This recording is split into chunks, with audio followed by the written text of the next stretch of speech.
Welcome everyone to this Force Friday. Today we're going to talk about cleanup. All right. I think most of the time, the Force approach is known to be very gestural and loose, which it is, and I would say that is by far the foundation of what we instruct.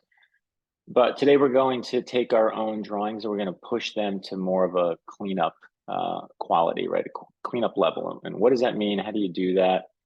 And that, it's okay to do that to your figure drawings if you wanted to, right? Some of you and professionals do this, right? They'll actually use figure drawing work that ends up becoming part of their final work, right? Like paid work, might be for comic books, for instance, or illustration and so on, right? So we do get that question pretty often. It's like, well, I don't understand. How do I get this to actually, become an illustration? So we're going to go over that today. You can see here on the thumbnail, which I'm going to talk more about, today, is here's a photograph of our model, Esteban, and on the left you could see like a rough sketch of that, and then you can see I did a very angular comic book-ish style with a very light gray scale or light gray tone shape for shadow, with some black drop shadows in there as well, right? So there's really two levels of shadow in there. There's like I said, black drop, and then a light gray, like shadow side. So that's it, right? So let's say hello, and then we'll go dig into this more, and I'll show you my piece. Then Swanley's going to go after me, and then we got Mrityunjay as holding up the rear today. What was it? Oh, anchor, as our anchor, right? So how you doing, Mr. Swanley? Good. Excited for this particular stream. I always find it funny when people write like, why don't you guys ever clean up your Force drawing? I'm Right. like, dude, go look at my portfolio. There's a bunch of cleanup work in there. Yeah, You know? yours is, I think, more than even probably mine and Mrityunjay's. You probably have like more finished stuff that's at least available to see. Yeah, it's funny. I on a personal note, I was telling Swanley and Mrityunjay about this. I had to get up really early today to drive my daughter to this school. She's like shadowing somebody in this profession she's interested in. And she was, she's a little nervous about it. And I said, look, everyone's nervous about their first day. And I said, this is really great that this school offers you the opportunity to set up a shadow day. I said, because, I worked on Lion King. That was my first step into animation. And I did not like the beginning of that. I did not like doing cleanup. I am not a cleanup fan. I'm just not, and she was shocked. She was like, wow, really? I never knew that. I'm like, yeah, I hated it. I hated sitting there. And it was really difficult for me. It's hard to work on top of an existing drawing, especially that's not yours, right? Like inkers would do, let's say in comics, and really be able to like call out that information and still try to stay in the aesthetic of what that thing is. And that's what you have to do in animation. It's like you're working with roughs from an animator and trying to get the characters on model through their roughs and what they're doing and be able to translate in there and then get it all down to like perfect graphic lines, right? That get scanned and were getting computer colored at that time. And yeah, I did not like that. I started doing some assistant animating, like that was so much better. Like anything to get out of cleanup, just not my thing. I don't mind. It's funny, like today, doing the cleanups that we're going to show you, I actually didn't mind that. Like that was fun because it's my own work and, I feel like I'm making the decisions on what I'm going to do with the line. It's okay. But in production, I was not fond of it. And I almost wish, right, that you could have like a shadow day. It's like, oh, I could have gone and seen, like, I really don't like this. I'd rather go into this profession in animation, right? I just happened to start in animation itself. And the way you start in animation was to do cleanup, right? That's where you start to learn how the system works, like the bottom rung, and then you kind of work your way up. So anyway, like I said, short story on, I think shadowing is great and cleanup isn't for everybody. The other thing to be aware of is I think we all have, at least I do, this perception that I'm always fighting that cleanup is the end, right? Like that's what professionals do. You're supposed to get to cleanup. Now, in production, maybe I'd say more so in production that you get to like a clean state because you're handing off your job to other people in the pipeline of trying to get something done. So you might be doing character design or storyboards, whatever, right? Like it can't be that sloppy that somebody else can't understand it. But in the world of illustration, especially fine art, but even in illustration, your style might be that it's sloppy or line, right? It's very sketchy and loose, and that's totally fine, you know? So something to be aware of. If you're not a cleanup person, it's okay. Probably not in production, right? So much, at least then you need to know how to clean up, but you could be doing comics, you could be doing illustration, things where you have control. You can do in children's books, right? Fine art, you know, do what you want to do, like figure out the way that you like to work, you know? I keep thinking of Sam Keith. I was just talking to another artist friend of mine this morning, and Sam Keith was like an illustrator, went to comics. He did something called the Max, which was out in like the late '80s, early '90s, and he was kind of loose and sloppy. You know, there's Bill Sienkiewicz, right, which is huge artist that I love, whose work I love as well. And these are all people that are not neat. You know, their work is more aggressive. Actually, has a lot of energy in it because of the lack of this like neatness, right? And yet tons of us, of course, know all the neat artists. I mean, you can look at Alphonse Mucha, right? As somebody who's hyper neat. Lots of comic book artists are super neat. And his illustrators out, you know, look at Sean Galloway, right? A lot of Sean's work. He's super neat, right? Like very, very neat, super precise line, right? Some people do that by hand. Some people do that with the pen tool, or they work in Illustrator and do it, right? So you just got to find out what your shtick is. You know, how do you like to work? And how do you like to work leading to an end result that you like? And over my years, something I've learned out of this is sometimes you will like an end result and hate the process to get there. So that's something to think about. You know, for me, I usually guide students on, I think it's more important that you really like the process than be totally satisfied with the end. Because when it's the end, it's the end. It's over anyway. It's the work, right? It's the minutes and hours, days that you could put into getting something done. I would much prefer working in a way I like to work, even if I'm not super ecstatic about the end. I much rather do that than like hate the whole process and go, I love it. It looks great, but God, I hated the last 3 days of work. So just something to be aware of, that that can happen. I've had that happen for me, most definitely. So, all right. How are you doing, Mrityunjay?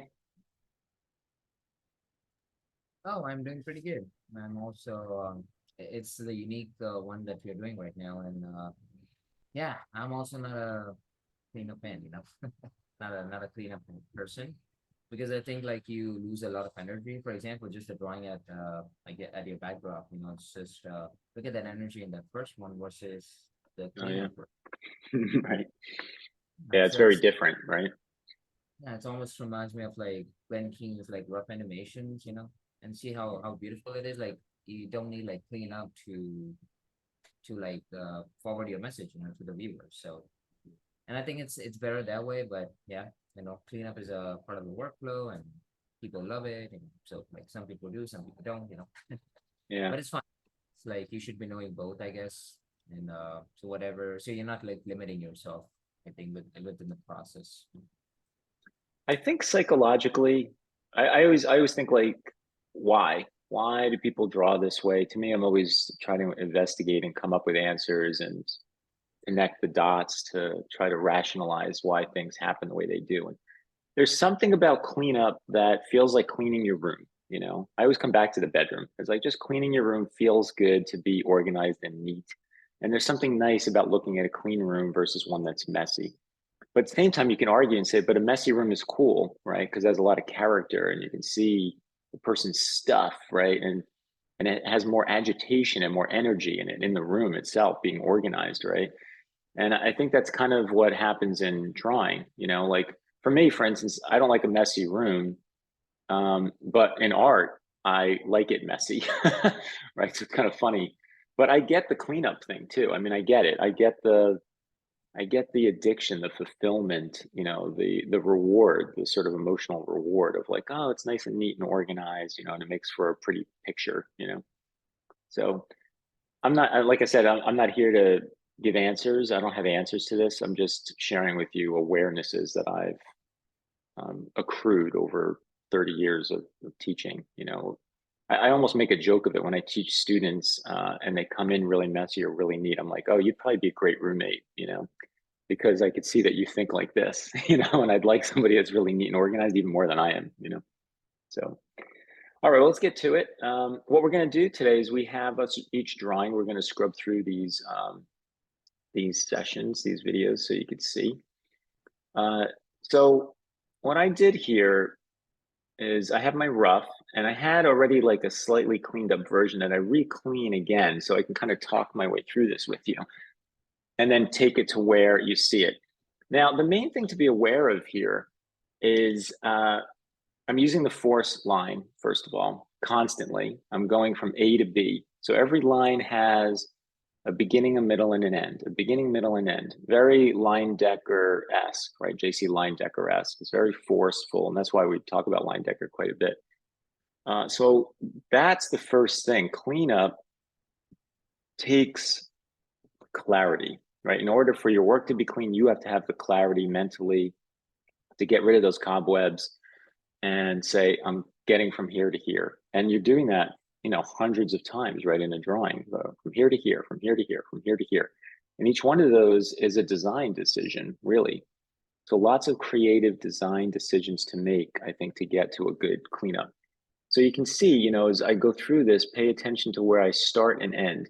You'll see that I kind of change this. Here's the original one. I kind of bow this in a little bit more, and then I push that out a little bit more. I start making subtle changes even off this cleaned line. See, I push that in, and then I like to push in and the pop out on that angle, right? Because I'm pushing, and it's subtle, but I'm pushing those angles, and those angles are making shapes, by the way. They create construction. They have sharper corners, right? Here I'm sweeping around underneath the belly, right? The pectoralis, this is very subtle. But you can see here, the pec has this edge, and then this is an S, right? So normally on somebody's chest, right here, the pectoralis muscle will bow out and then bow up, right? So down and up, or bow out and bow in. Because here I want it to feel like it's gonna wrap over the line with the arm coming out. But here it's bowing down. You have this thickness at the top of your pecs where there's three muscles basically there, like three areas that overlap one another. So there's kind of a little bit of a bunch up there. So that pushing down is an insinuation of that roundness, right? So here I'm going through. I barely ever do anything in one line, by the way. I'll usually hit the line 2 or 3 times. It's habit that I learned many years ago due to industrial design, actually. And I just like doing it. I like this like 1, 2, 1, 2, 1, 2. It's like this pattern that I go through. It's almost like breathing when you're exercising, right? So you can see here with that bicep right there, I kind of gently pushed it in again. I went concave so I can pop the convex on the bottom, right? So it gives it this little added zip, right? Little added zing that's going on there that I really like. You'll see that some of those are double lines. Now, interestingly enough, when you're cleaning up, I really like that double line, because the double line to me insinuates a gradation of form, right? If it's in 2 lines, they're right next to each other. It could either feel like a bevel, like there's a little thick edge, or that you have a slightly rounded form. You need 2 lines to get around it instead of just one clean line. So I do it out of habit, but I'm aware of how it could work in my favor, you know. Here I kind of fix up the fingers. I remember I didn't like them from the original. Notice I put that thick, that I made up. I put that thick skin wrinkle there. That's very sort of Disney-esque, which I like. I like the look of that. I like that thing, that little glob of wrinkle of skin going around the wrist, right? So here I'm moving along, right? I'm chopping away ins and outs, ins and outs, ins and outs, you know, and I get finally the whole thing done. I tried here to make sure I could really see the bottom of the foot. I really like that block, and I was really happy with the way this turned out with these 2 lines here, and then this Achilles tendon pulling up in there feels very gratifying to me. It really feels like it's digging into the back of the leg there. I finally go into the face. This is another habit of mine. Something really I picked up from Disney was I like shaping out hair, and I like putting lines in there, like chunks of line, because it gives form and it gives me more shapes to play with. So it's something I've always really liked. So I block out the hair, start going into the face. You can see I'm zipping in back and forth again, right? Concave, convex lines, A to B, A to B, A to B, right? Trying to get into the nuance now of stuff like the eyeball. Beards and mustaches are, you know, are a gift, right? Just gives you shapes on the face to help you build construction. So they just make life a lot easier, right? So here I am, I finish all this up, trying to get the hands and the fingers in there. I start darkening things up. I started thinking about what do I want to do with the line? So a darker line will pop things forward, right? So I was like, well, I want this arm to come forward so it's not so attached to this foot, right? So here I start darkening all of that up, right? And then I started adding a little bit of surface line inside. I wanted some here to talk about the pulling down the stomach, right, to the stomach there. Here, this little circle is, for me, a highlight, right? I'm just thinking like, well, there'd be light here. Maybe there's a line here at the curved edge of the deltoid. And I'm going to put some surface line here, right? Some forced surface line. So it gives me a slight tone, right? And it feels like it's pulling from the shoulder down to the pec over there. And now what I do, this is an old habit of mine too, which I think I picked up from just reading comics, but also primarily from Mike Mignola. Like when Mignola came out in the early 90s, I just saw how successful having these little blobs of drop shadow would really help pop an illustration, like super, super powerful, really clear. So now, you know, again, it's a habit of mine. I do this all the time. All right. So right there, I'm like, well, that would be a black shadow underneath there by the armpit. And you'll notice I made the shape and then I tapered some line out of that shape, right, to just give it a slight blend from black to white. Let's see, I put some drop under the hair over there. I put that little chunk in his neck, right? These little moments. So I'm picturing the lights kind of like at 11 o'clock. 11 o'clock, by the way, so if you look at a clock and you think about where 11 is, that is like the classic lighting scheme. You learn this in art school, you know, Rembrandt and a lot of the masters of painting typically set the light at 11 o'clock, right? So that's like the go-to light setup, right? So that's what I'm doing here. You can see I'm starting to put this drop shadow in here, right? So this is like between 11 and 12, because you can look at the angle from the chin to there. I'm kind of between 11 and 12 o'clock, right? And I'm making this stuff up, of course, right? The model doesn't have this. You can see I'm not even looking at the model. This is what Photoshop looked like. I'm recording the full screen. So I'm just shaping stuff out. And I'm like, well, the leg would probably be in shadow. His lower back, right, would cast shadow over his rear end. There'd be shadow on that leg and it would cast over that, you know, and I'm designing shapes. So by the way, the shapes are no accident. Like I love design. I love shape design. So I'm designing the shapes to be interesting shapes. I try to not have the shape, the edge of the line shape be the same as the contour. I usually try to break that up. So you see none of these really like match to anything specific, right? Like, yeah, that's the chin and everything, but look at the diagonal I put on it, right? And this over here, this diagonal against the contour makes a really interesting shape, right? So I go over that leg, I throw that other leg in there, and then I'm like, oh, the bicep, right? And I start looking for these little moments. I start with these triangles. You see how I did this little triangle at the bottom there, the bicep? This little triangle of black. These little triangles are these like nooks, these little spaces in the muscles, right? So I do that triangle, and then I did some gradient lines coming out of that to go up into there, right? I added underneath another long triangle under the pec, right? I did under the chin there a little bit more. So I'm looking around. I start darkening things up. I'm like, so now I remember laughing when I did this because this is nowadays called ambient occlusion, right? And I was like, okay, we're getting obviously like over fancy for, for the world of art here. Like I'd never heard of ambient occlusion until I got into games and like 3D became more and more powerful. And suddenly this term ambient occlusion, I'm pretty sure comes from 3D modeling. I don't think painters had this. This was I know no painter that had this terminology in their vocabulary, you know, versus the 3D guys I would talk to. So, you know, now that's come over more to like painting and to drawing, right? So ambient occlusion is where like an object touches a surface, right? That's really where it goes like almost true black because no light's able to get in there, right? So I'm like trapping light between the hand there and the ground, and then I'm doing it right here along the edges. So you can see all these like little moments. Then I was like, oh, wait a minute, I need to put a drop shadow over here, right? So now you can see that angle I picked. I'm saying 11 o'clock, but the light's also kind of in front of the model because I cast down on a diagonal back against the ankle, right? So and then I put a drop across the leg over there. Again, I don't think it's all 100% accurate, but looking at this on a glimpse, it's close enough to buy into it, to believe it, you know? I remember I doing think that you're, edge. Yeah. I think you're bringing up an interesting point here, Mike. That's, you can take some liberties to design the lighting. You don't have to like copy everything literally, especially if the lighting isn't that good in the photo. Like not every photo is a good reference. So you need to take some artistic liberties like you're showing here Mhm. to design it and make it interesting. Like you're in control of the lighting. So you can't blame the reference if the lighting is bad, you know? Yeah, I think to piggyback on that, I think you're right.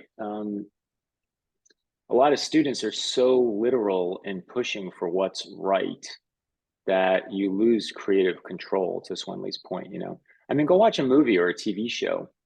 If you really track the lighting, you'd be amazed as to how much they cheat lighting. You know, it's like there's lighting on some models, you know, on like the actor's face, and it's a close up, and I'm like, where's that light even coming from? Like I just saw a wide shot, there was no light there.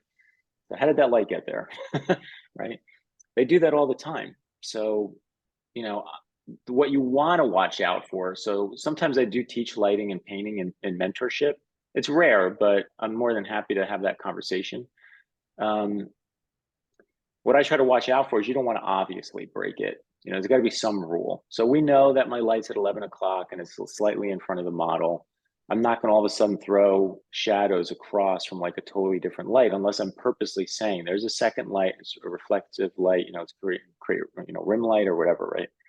But you know, you don't want to just being all over the place. There's always a system. So as long as you're like in control of the system you set up, it's fine, you know? So yeah, thank you. Certainly, I think that's an excellent point. Let's see, so Yeah. almost done here. And then And I have, yeah. another thing I like is how you manage to get a likeness of the face through shape, and it looks almost like very simple and effortless the way you did it. Mhm. But yeah, I really like it. Like I can really see the model, even though it's like super simple. Mhm. Yeah, thank you. That's called 11 years of caricatures. Yeah, it's not easy, I know. Yeah. But again, it's seeing shapes, but yet in my mind knowing construction, right? Knowing perspective. So I'll be able to shape somebody's head out because I know how the shapes have to work with the grid, right? You can't break the rules of the construction, unless of course you want to. Right? So Mhm. last but not least, before I start drawing for you here a little bit, I went in and I started thinking, well, how can I push this? So I started creating a shadow edge, almost the turning edge, really, right across the rib cage, the leg. Then I grabbed 10% opacity just to give us a shape that has tone that you can see, right? So you can see I put the whole face in shadow, which I thought was really cool. I did it across the bicep here, the forearm. This was my favorite shadow, by the way. I love where I am right there. I like that kind of fish hook over the brachioradialis right here. I was like, oh man, I love that one. I love how that whips around like that. Just the shape itself is really cool and sharp, you know. Just really like the way that came out. So here's the legs, you know, here's the shoulder and so on, right? And I think that's it. And there's me smiling in Hawaii, right? So let's head over to Photoshop. I wanted to share with you one other little surprise. So I did that. That was for today, right? And then I did this other thing. I was like, well, what's something else I could show you? So I also here. Let's get the thumbnail up. I just want to get the photograph up there, and we'll get the text out of there. Um, I also did a muscly version, right? So here I added another like 80 pounds to the model. And the way I did this is I drew it right over top of on another layer, right on top of that other drawing. And I just expanded everything, right? I made him wider in every way. It sounds like maybe that's that easy, but you know, you have to know your anatomy. I'm controlling proportion the whole time I'm doing it. You know, there's other nuances that go into that. But that got me to this drawing, which I actually really like. I have to say a lot, you know. I wish only that, you know, getting muscle was this easy. I would definitely draw myself with all of it and see if it can happen. Um, so I thought we'd take the last couple of minutes. I would kind of clean this up again and just show you like what I did, you know. So I'm A to Bing this stuff, right? And usually I go a little thicker on the outlines and I'll bring some of this stuff in, but this is typically about the speed I'll work at too. So now you can see me in real time doing it. You know, and I'm going 1, 2, 1, 2, 1, 2, right? It's like 1. Well, this one I'm going to do a few times because I really want to thicken this up and get down there. Now, something to be aware of is you want to see at what size works for you, you know, what angle. You know, a lot of artists will like turn the paper, turn the screen. You know, you can obviously turn Photoshop if you're not aware of that. You can rotate the canvas. Size is of the brush is important, right? So, you know, what size am I going to ink at? The size of the canvas, you know, how far am I going to zoom in or out? I know people that ink, professional inkers that zoom in like this to where you could literally see pixels, right? And you're doing it. We've talked about that in the past in some other videos. I usually like keeping it at like almost regular sketch size. And I don't like the brush too big because I like hitting stuff more than once, you know? I could do this in one shot, right? But that would mean like, you know, one line, one shot per line, right? Because then I'm not really thickening it up. I'd be doing this kind of thing. You see? I just don't like doing it. And even just doing those 2, 3 lines, like, nah, it's kind of boring to me. I don't like the way it feels. It's kind of weird. I think I need a therapy session to solve that one because I don't have an answer for you as to why. And I usually do, but I don't on that. Right. So here things change because I made him so much thicker, right? All of a sudden I don't have the back of the leg there, right? So I'd have to figure out if I'm okay with this or I'm going to cheat it and bring the back of the leg back in like this, right? I could do this and say, you know what, I'm going to bring the knee back in here and then push this calf out a little bit more. So, you know, as you can see, it takes your drawing skill, of course, to, you know, to do that, right? And that foot was there. I didn't care about this foot so much. So maybe I hide that instead. On clothes, I always like having the clothes tick out a little bit. You see, that just gives it a little bit of thickness, right? I also like making the bottoms of things heavier, like right here on this deltoid. I'll usually make fatter than I will the line on top. It not only indicates light and shadow, but weight. You know, I like the subtlety of that. You can see this lat here. I made like a really thick, you know, really, really thick black. Right. So that's pretty much it. I don't want to take up too much time. I want to give the other guys a shot to talk as well. But you know, it's A to B, it's A to B. I'm working with this kind of line. So this is my A to B. This is what I was talking about, right? The stroke's getting me from one place to another. I move through the whole stroke, right? I come in moving and I leave moving. And that causes there to be sometimes sharp corners that I personally happen to like. But if I want something rounded, I can round that out. Or I'll make line 1 and 2 into one line. So it's like that, right? And you can really feel the applied force in there, right? So that's all I'm doing, you know, and to Mrityunjay's, I mean, to Swenley's point, you know, even on the face, you know, I'm shaping stuff out, right? It's just shape after shape after shape after shape. And, you know, line after line after line after line, right? Designing A to B, A to B, A to B, right? All right. Any questions from you guys or other thoughts before I pass it on? If anything, I think it's a very thoughtful process, you know, which I think is easy to be underestimated, like how much thinking goes into like shaping out the figure while keeping like force and form in mind and anatomy.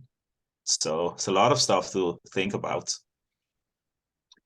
Yes, Yeah, I mean, it really is finally clarifying ideas, right? Like really saying, this is what I meant 100%. I can't get any cleaner than this, right? You're gonna say something, Tunjay?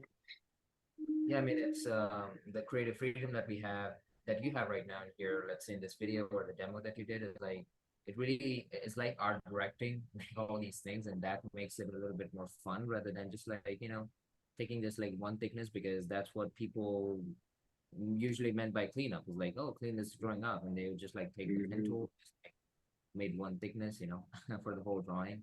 Yeah, Like that's true. thickness, you know, with one thickness, and that makes it really, really boring. So yeah, great to see. Yeah. Yeah, cool. Thank you. All right, Swanley, it's all yours. Yes, thank you, Mike. That was amazing. Mhm. Thank you. Let's see, let's go over here.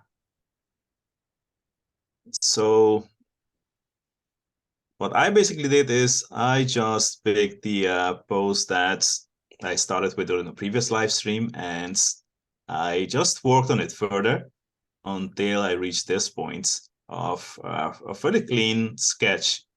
You know, like from here, I could go different directions. I could do like an ink pass like Mike did with black line.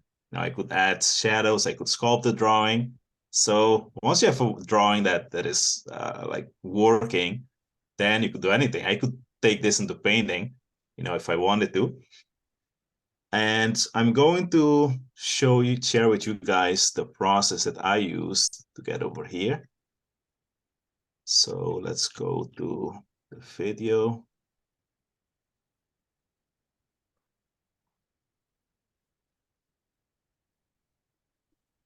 Right.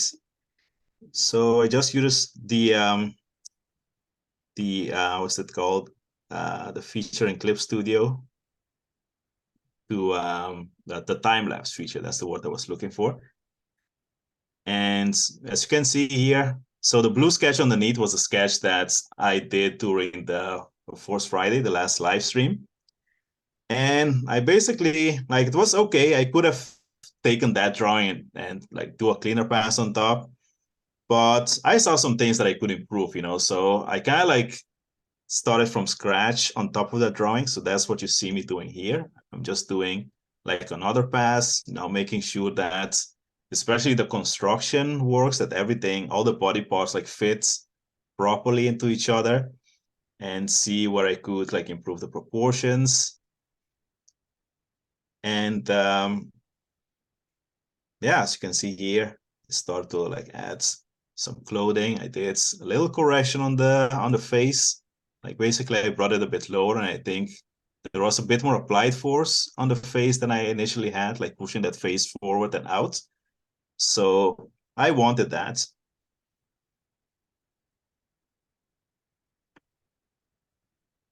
Yeah, so here I'm drawing through. So notice there that I'm drawing through and I'm making sure that, let's see, can I use the annotate tool? Should be able to, I think it will show up here. Mm-hmm. So if you look here at the pelvis, notice that I'm drawing through, like even though we don't see like the underwear, I'm drawing that underpants form. Now even drawing like the V shape, and here you can see the socket. So I'm drawing through, and I'm making sure that the thighs connect into the respective socket. You know, so same here. No, because it's easy to like just if you just go by what you see, sometimes I find that things get disconnected, and I know that that annoys me in my drawing, so I have to go in there and make sure that everything fits in its proper place. Let's see, let's get rid of annotates. Let's continue looking through the video here. So here I made the lower leg a bit longer. Now I was looking at like the angle between the feet, and I noticed that I made it a bit too straight. You know, it was a bit more diagonal in the reference, so I fixed that. And this is the process that I normally use. So here, now that I was like satisfied with the sketch, you know, I changed the color and I just added some details in the face. Let's go a little bit back here. So I changed the color. I just added some details in the face. I added the nose and like a quick rough in of the mouth and the eye. And this is the process that I normally use, even when doing client work, you know, working in games or in illustration. I've learned through past experiences to not like rush to the cleanup. You know, often I would do a loose sketch and go to the cleanup too fast. And then I had to go back and fix things anyway. So I learned to do multiple passes on the drawing and like naturally arrive at the cleanup, because as I continue working the drawing and solving the problems that I encountered in the drawing, at a certain point, my lines become more and more efficient and more specific, you know, because I spend the time figuring things out. So here I'm drawing the heads. Looking back, I should have started with the body. Like normally, I find that it's wiser to leave the head and the face for last, just to get a bit like warmed up and then go and do that. So you will see me like redraw the head later on.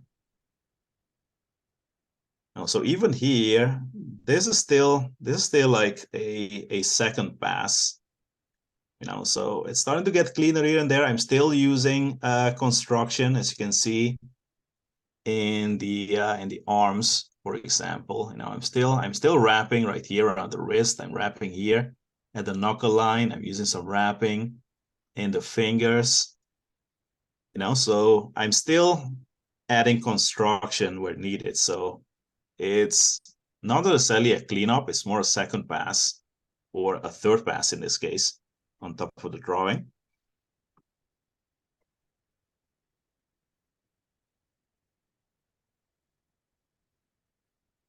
Yeah, so here I'm adding some details in the legs. Now I'm also using some subtle surface lines here and there, kind of like Mike showed you guys, so you can see it here around the knee. And I use it a little bit here. I use it at the wrist. Now it's just a quick way to show form.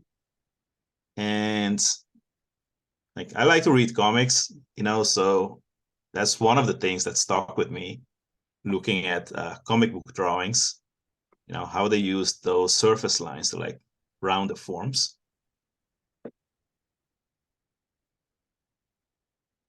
So here I'm cleaning up the legs.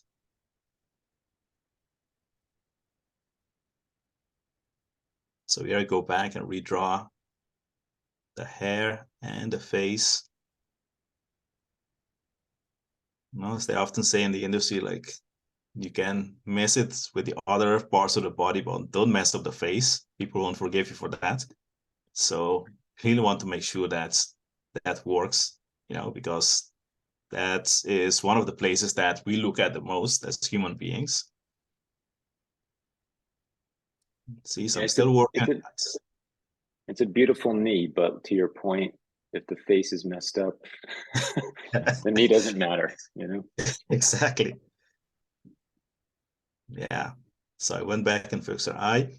So now I'm going into what I would say it's more cleanup pass. So notice all the work that I put on the page. Now I think that's one of the most important things that I want to show you guys. Just take your time and work on the page. Again, don't rush it. So here I'm also starting to like shape things out. So most of the construction is already done. So now I can start picking and choosing which lines I want to keep, because all the construction is there. So it's easy for me to pick and choose the lines that I want to keep in the cleanup.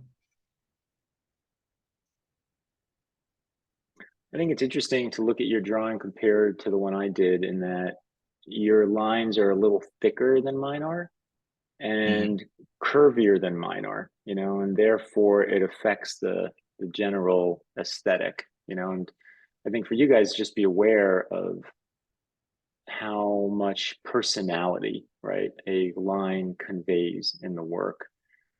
Just how curved is it? How straight is it? You can almost measure, like mathematically, you can come up with a tool that would measure how many curved lines are this. If the line goes past a certain amount of curvature, like there's X amount of curve in this, there's X amount of straight in it.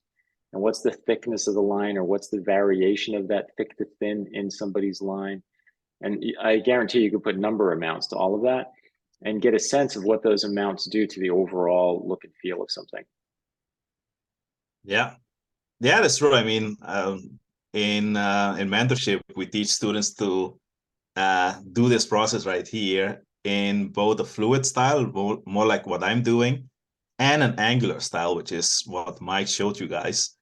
So we teach them both in shape and being able to work in both those extremes.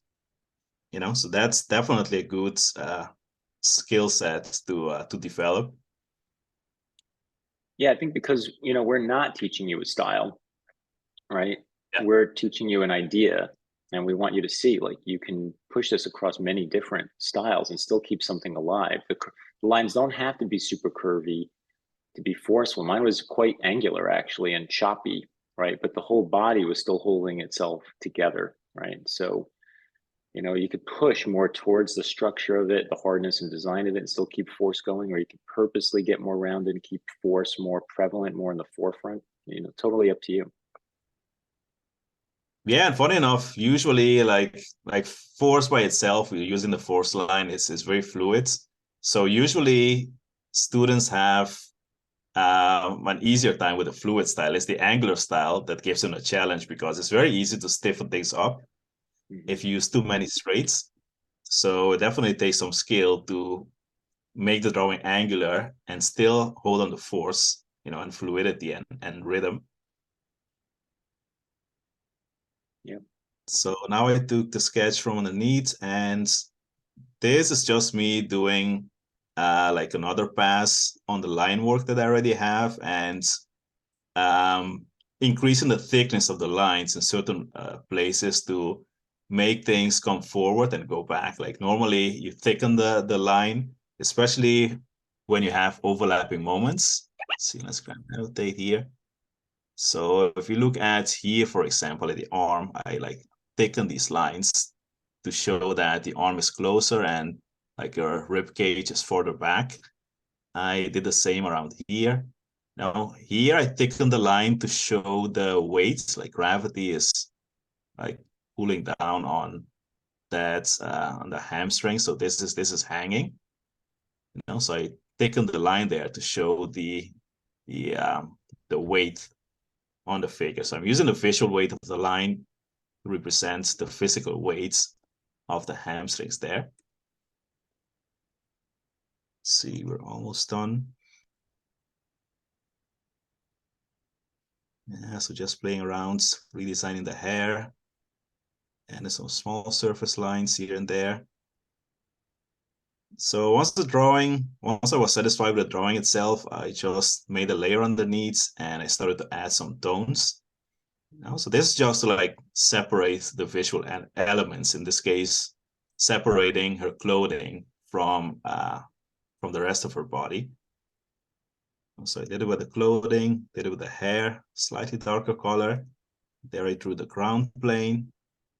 And I also used like a little drop shadow here. Let's see. So right here, just a little drop shadow, kind of like what Mike showed you earlier, just to show that that foot is slightly lifted off the ground. And I think towards the end, I also did it for, oh yeah, so I did it for the hands. And I also did it for the other foot, you know, so I did it here and I did it here as well. Let's clear these and let's watch the last few seconds. So I think that's about it. Yeah, so I filled in like the whole figure with a tone. And this is the final result. You know, so again, from here, we could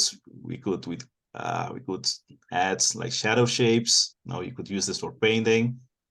But this is the process, you know, and again, the main point is like take the time and put in the work necessary to have like a solid functional drawing. Don't rush to the cleanup. Let's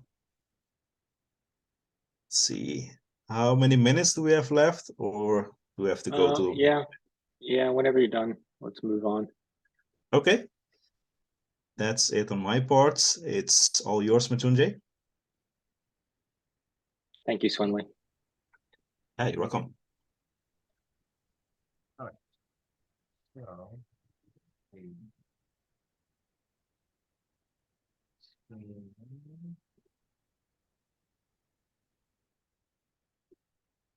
okay, what do you see here? Photoshop. Okay. Yep. All right. Yeah. So cleaning up. Thank you, Sonny. That was really good. And thank you, Mike, as well. Now, you guys have seen just two kind of art direction. And just like I was saying before, like So we are cleaning it up, but you saw like Mike doing these like very choppy cleanup, which is still forceful at the same time. And with Swendy, you saw just like this like pass on pass on pass on top. Now, what I did, everybody's got their comfort zone, and got their like likings. And mine is now if you guys are like following up the core channel a little bit, for a long time, you would know how much I love sculpting. So I use that as a cleanup. Okay. So here's the first video.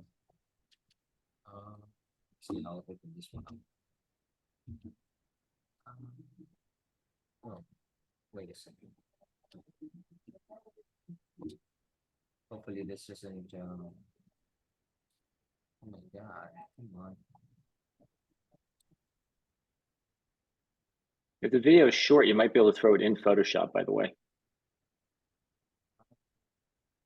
It's just like kind of glitchy. Yeah, it seems to be flickering. Bye. It's all good. So much awesomeness can handle it. That's right. The pixels can't handle the beauty. So much force. Can you try another player maybe? Maybe it's VLC that's flickering. Yeah.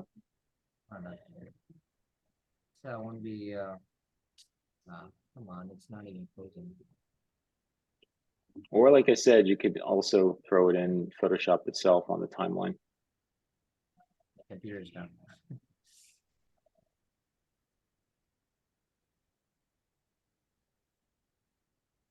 I'll try another player really quick. Let's see, open with. You have QuickTime?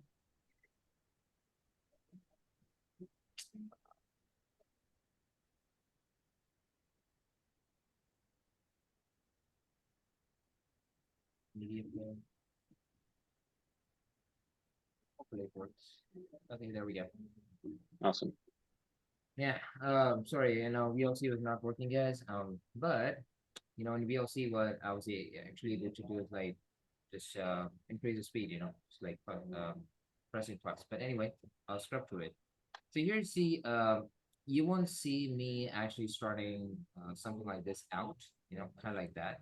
You would see me like start with the soft touch, and just do like different paths on top, just like Swinley will be doing, Um, and Mike will be doing, but what I'm doing here is like I'm keeping this like everything, like soft touch and the templates, like everything in your mind.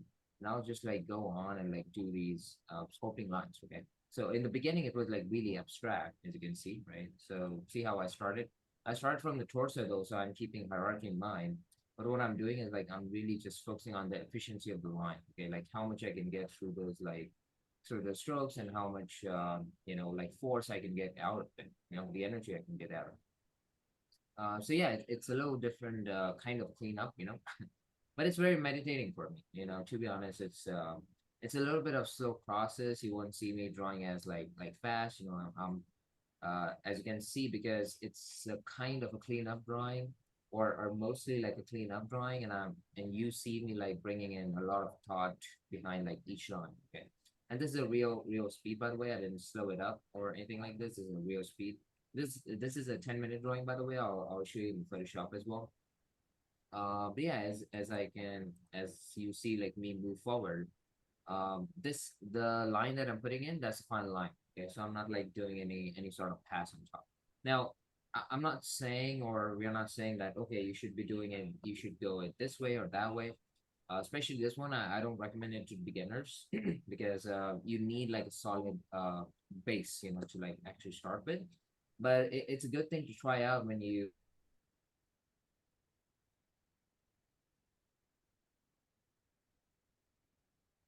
Uh-oh. Did This you lose course him? amazing. This now is like frozen in his system. It was just too much. There he is. Now look how fast he's drawing. Yeah. Now you're moving really fast. All right. Can you There hear it me? goes. Yes. Okay. Sorry. I was just saying, yeah, you gotta have like a very solid like base, to start with, and this is not what I would recommend to beginners. So yeah, but this is a way to go. Okay.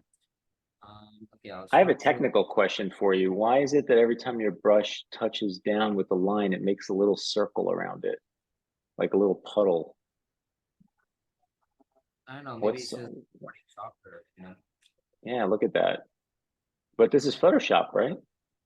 Yeah, this is Photoshop. Oh, Yeah, weird. I don't know why it's doing that. yeah, I it's the like Photoshop. it, but it's interesting. Yeah, it's I think it's due to the recording software. That's it. And the Mm, brush, the weird too in this one. See, it looks like little pixels.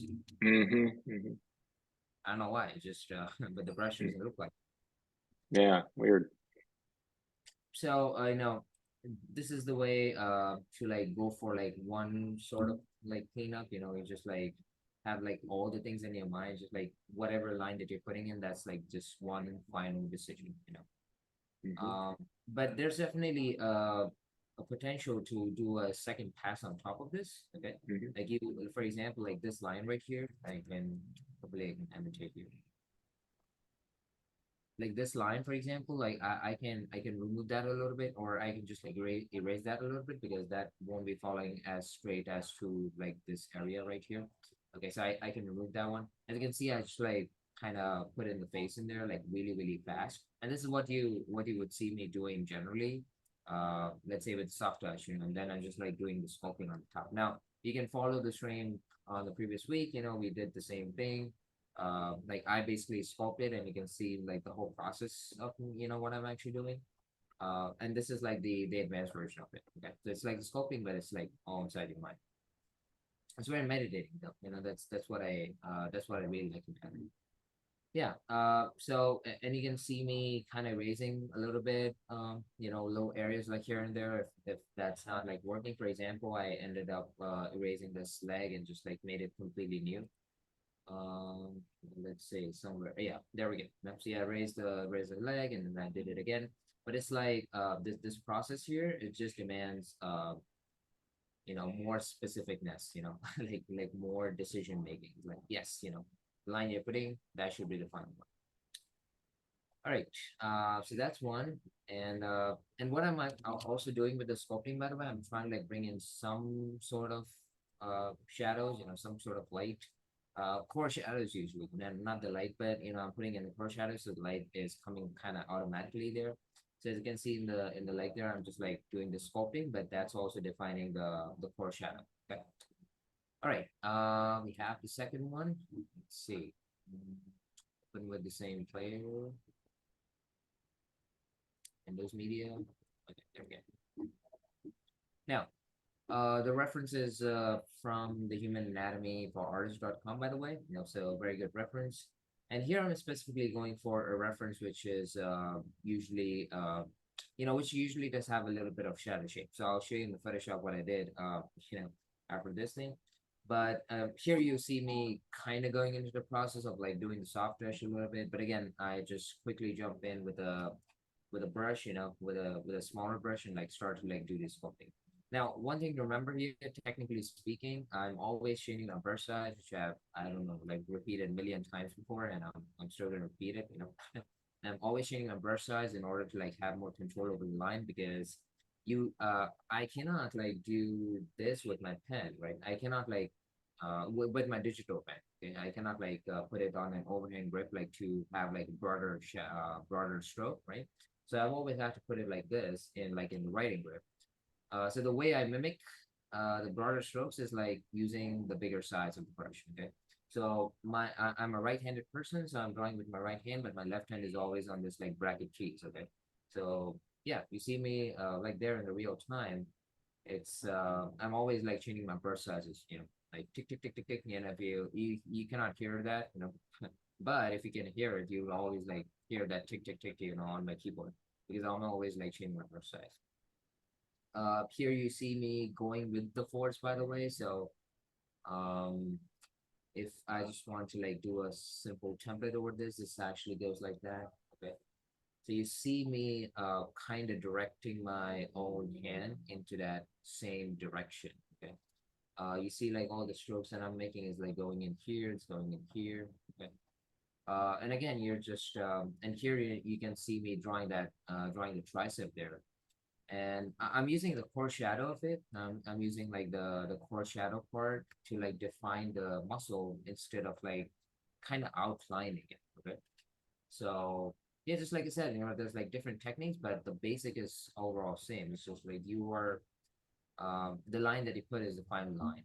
Okay. Now you can erase it for sure, but yeah, the line that you put should be the final line. And everything else, by the way. So here, if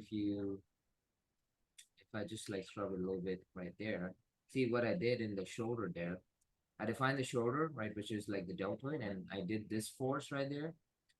So sometimes I'm like still, you see me like using the templates and such, but yeah, I just quickly just jump in and kind of customize it to that particular arm, right? To those like particular shadows and such. All right, I'm gonna scrub through really quick here. Now here you see me like defining muscles. Again, it's just like one shot thing. I'm using Mike's technique, by the way. Again, it's again very important for me. It's just like not a single line, but I'm always like doing 2, 3 line as well, which I kind of just picked up from Mike.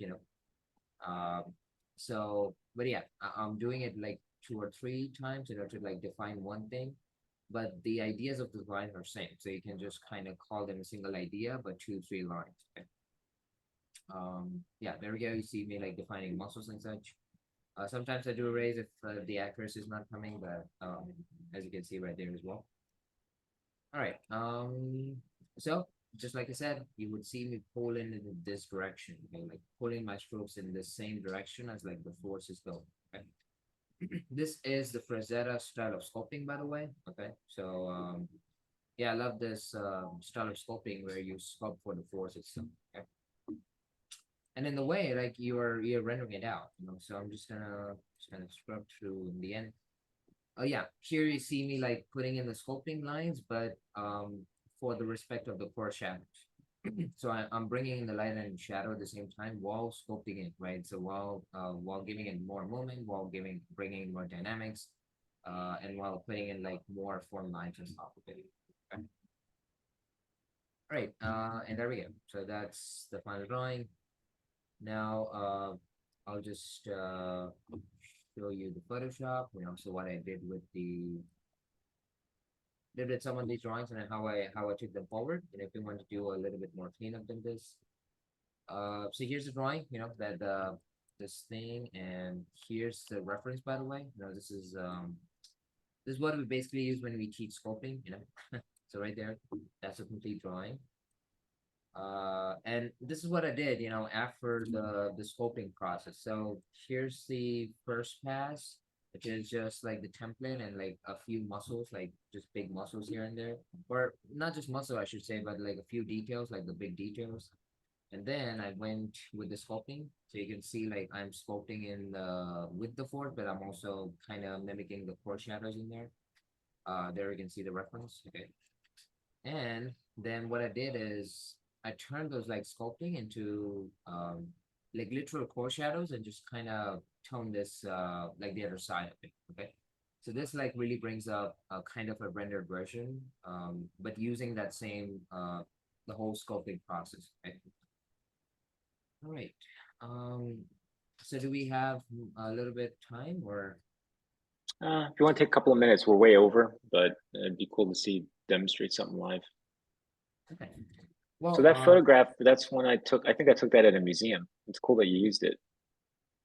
Yeah, I just found it in the Google Drive. All right, while searching for the reference. So what I'm doing here, I'll just make a copy of it, So it's like I want to work on second pass. What I usually did, by the way, is just kind of like erase this a little bit. So I can see like a little bit of transparency, like in there. Now I'm not completely eliminating it so as to not use the sculpting at all. You're using the sculpting as a way of the flow and the form lines. But now what we're gonna do is like put in some like foreshadows and such. And here the shape design really just kicks in, So what I'm doing is and I'm using this force brush here, that's in pack and the second one here. And what I'm gonna do is just kind of put in some strokes in there. So these are like literally the foreshadows. And you can see like me designing these foreshadows, like literally kind of art directing is like, okay, where should be the corner, right? Where should be the smooth part of it, and so on and so on. Okay. Right. So just kind of literally just kind of put it in there. Let's see some foreshadows in there. So kind of like this, right? I might be like putting in some of my own, So this is how the beginning actually of looks like, and then see what I'm doing. I'm just kind of like designing them more, So I don't want like each stroke to look like a square piece in the end. So I'm just like kind of designing them with a triangle more. Okay, I'm taking the This black kind of one. goes back to what I was saying. You're making little triangles, basically. Yeah. The triangles, Mhm. right? Very hmm for the shape design and bringing in some contrast.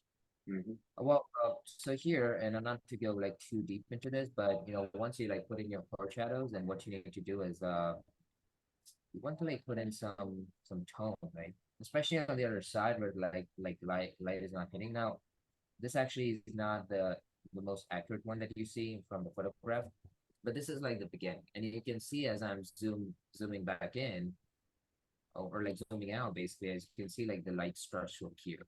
Right? So, and then what you can do is, what I usually do is like take the smudge brush a little bit, because not all the edges are hard, So this is like basically you're just going into full render. Okay? So some of the edges are not hard, so you just want to make them a little bit, blurry, and some of the edges are hard, which is like bringing a lot of contrast, which actually takes us to one of the rules in the that we all teach basically in the force mentorship is contrast creates interest, which is also I learned from my which he learned at Disney, I guess. So yeah, contrast creates interest, and the contrast of this shape, like different types of shapes, is bringing in more interest to the figure drawing. Okay. So hope you like it, and yeah, I'm just gonna conclude this frame today. Thank you. All right. Thanks, Mrityunjay. Very well. All right, guys. Thank you very much for watching today. Hopefully, you learned something about cleaning up your figure drawings. You've gotten to see more angular approach, and then forceful approaches, different ways of doing it, from numerous layers to Mrityunjay like erasing portions out of it and bringing light and shadow a little bit more into sculpting. We do get asked quite a bit, like, how do I paint if I were to use force? So you could see what he did could easily lean itself into color as well versus black and white, right? And that's it. So we will see you next week. Thank you, Swanli and Mrityunjay. Again, if you like what we're doing here on this channel, then please do subscribe and hit the bell if you want to be notified, right? This way you don't have to worry about missing any of our Force Fridays. Otherwise, we will see you next week. Thanks again and take care. Bye-bye. See you guys. Bye-bye.